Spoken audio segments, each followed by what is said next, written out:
In my family, we do not tell stories very often. However, when we do, they typically are pretty good stories. Some stories that we tell are not always stories that other people can understand or relate to. One of my favorite stories that my dad will tell from time to time is one that has happened pretty recently when we were in Florida. We actually got stranded out at sea. Last summer, my family and I went to our house in Florida and went offshore fishing like we normally do when we go down there. We were going 40 miles offshore to a shipwreck called the Empire Micah.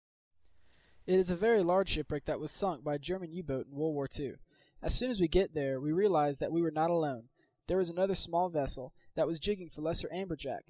They were a couple hundred yards away, earshot, and as we pulled up, I started to get the anchor ready and rigged around the bow of the boat in order to cleat it off at the stern. However, my father quickly disregarded the fact and told me he could keep the boat centered over the 200-yard long wreck just fine. Just as I started to get the rods ready for other people, I heard the worst sound imaginable, something no one wants to hear when they're 40 miles offshore. The engine started to lag and act up, and then on top of that, an emergency buzzer started its ear-piercing immediate attention tone. Instantly, my dad shut off the engine, and the buzzer just kept on buzzing.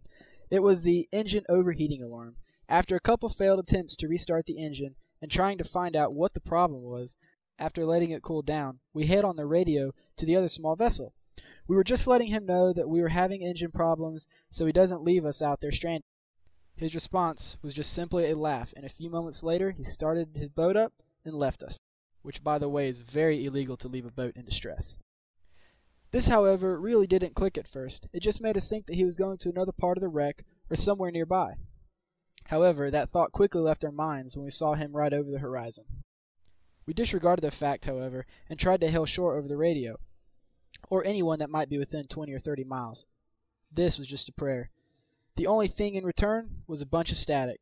This really made us realize how alone we truly were. There wasn't much to do, so I dropped the anchor and began to fish.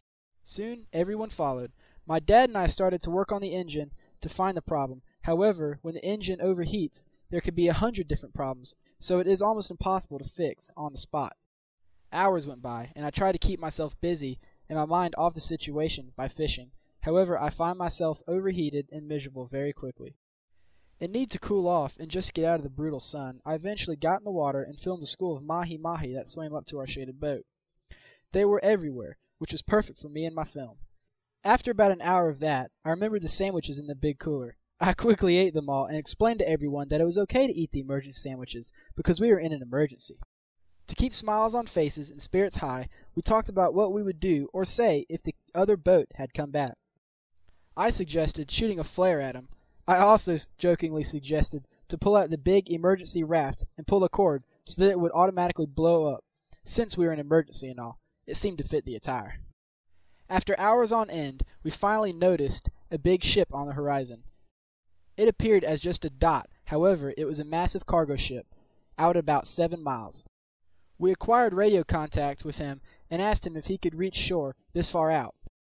He radioed Cito and gave them our latitude and longitude and sent them on their way. Shortly after, he was no longer in radio contact because he was too far over the horizon. A couple of hours later, which seemed like days, a larger boat appeared on the horizon. It was indeed Cito. Our nightmare was over. At this point, we were considered home free.